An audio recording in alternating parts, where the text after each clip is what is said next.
It's pretty common to have a week in a major training block where nothing feels right. You don't feel like you're very well energized, your legs feel pretty heavy, runs don't seem that easy anymore, and just nothing is going well for you. And it's pretty easy to assume everything is wrong at this point, but a lot of times, nothing is wrong. Hi, if you're new here, my name is Daniel Steamer. I'm a multi certified endurance sports coach specializing in running for adults. I've personally done over 130 races, including 3 marathons, 2 ultras, and as of just a few days ago, 4 half Ironmans. And along with all that, I coach everyday adult athletes from their first races to their biggest adventures. So, the way most runners talk about their training is that there's good days where everything is going great, and there's bad days where everything is going wrong. And the problem with that binary view is it leads people to want to hyper optimize everything. The moment there's a bad day, everything has to be re examined. What's your training program? What's your fueling plan? How are you sleeping? What's your diet look like? Are you doing enough strength training and stretching and warm ups? Is there some other hack or tip you need to look into? And so, because of this view of hyper optimization that gets reinforced a lot, especially online, every time there's a bump in the road, the strategy is to spend a lot of time diagnosing instead of just backing off and letting things be what they are. And the reason this is a problematic is because if you misread a bad day and change everything up, you might be backing off at just the wrong time, right before your next big breakthrough as an athlete was about to happen.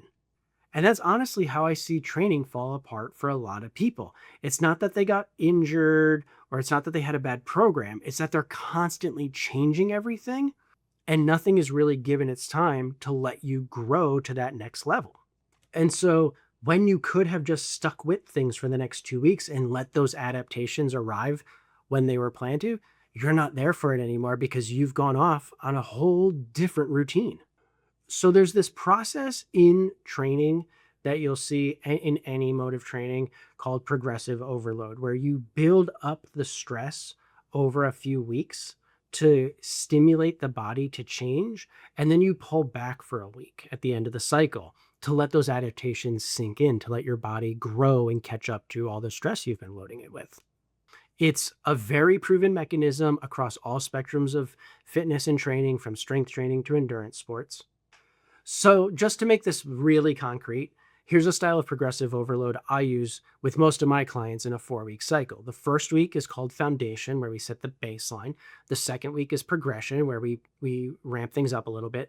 The third week is overload, where we push all the numbers as high as they're currently capable of handling. And then the fourth week is recovery, where we pull everything back to foundation levels and let their body adapt everything that they just stress their body with.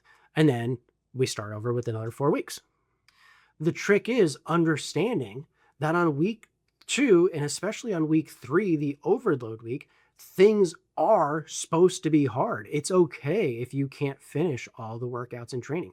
We are stressing your body to your current capacity on purpose to stimulate change and growth. And your body is not in the process of rebuilding itself during that part when you are pushing it to those extremes. It happens in the 4th week when we recover.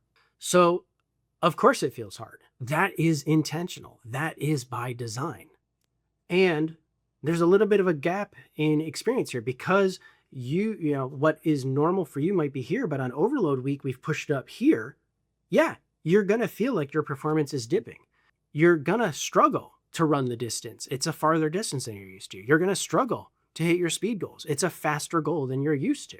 That is the point. Your performance will dip because of how much stress you are putting on yourself, with the idea that your body will adapt during the recovery week. And the next time that cycle comes around a few weeks later, it'll be easier. So of course your performance dips during that time. It's intentional.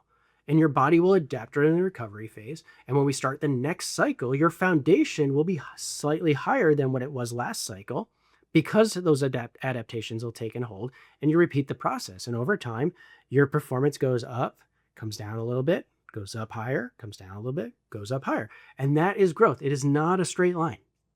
So just a few days ago, I did my fourth half Ironman, and the training for it this time was pretty intense because I plan on doing a full Ironman later this year. So I was really pushing myself both in swimming and on the bike because those are not my most natural sports. I'm much more experienced as a runner. And about 6 weeks before the race, my performance took a huge dip. I was pushing volume both in the water and on my bike that is higher than what I had to do for the race I just did. And I was struggling. And that's totally normal. And it's totally fine. But there was one brick session, which is when you do two sport training sessions back to back, where I came home and I just crashed out. I laid down and I probably stayed down for about 2 to 3 hours, just wondering what the heck happened. Where did my energy go? It's not like I made a huge jump from the week beforehand, but because I was on week 3 in my overload week, that was 3 weeks of accumulated stress that my body just finally said, enough. Next week was my recovery week, which is totally the plan. And I was able to absorb that and get back on my feet and finish the training. But that is just normal. And I've seen this pattern with lots of runners, both friends and clients, where especially as you get closer to your race and your volume and intensity of training is reaching its peak before the event, you are pushing your body into new levels of capacity. And especially if you're an adult athlete, that recovery becomes more important, and paying attention to those signals is important. Now, don't get me wrong. There are going to be times in training where the answer is not to just stay the course. So a few quick questions to ask yourself when you are feeling like you just got hit with the biggest wall in your training plan. Are you recovering enough? Are you getting decent sleep? Are you eating well? If you are, then everything is on track. If not, then you're training kind of with an anchor around yourself. You're making it harder than it needs to be. So if you're seeing things like fatigue is just becoming unbearable day to day, if you track your stats and you notice that things like HRV is crashing out, sleep quality is crashing out, if your resting heart rate is significantly above its normal, if your motivation is dipping or completely disappeared, that's a sign of excess stress, and that actually is a time to back off. But if you're just feeling like, man, this workout was way harder than it should have been, then that's probably exactly what it should be if you're in that progressive building. The athletes who keep improving aren't ones who never struggle. They're just ones who have learned to go through this up and down process where there are specific times to struggle and there are specific times to take it easy to let those struggles cause adaptation and growth. So if you don't have a plan that is putting you through a progressive process, it's worth considering a different plan. But know that the struggle is intentional. If you find this kind of information about running useful, please subscribe. My goal with this channel is simple: to provide athletes with all the information they need to train well and live their biggest adventures.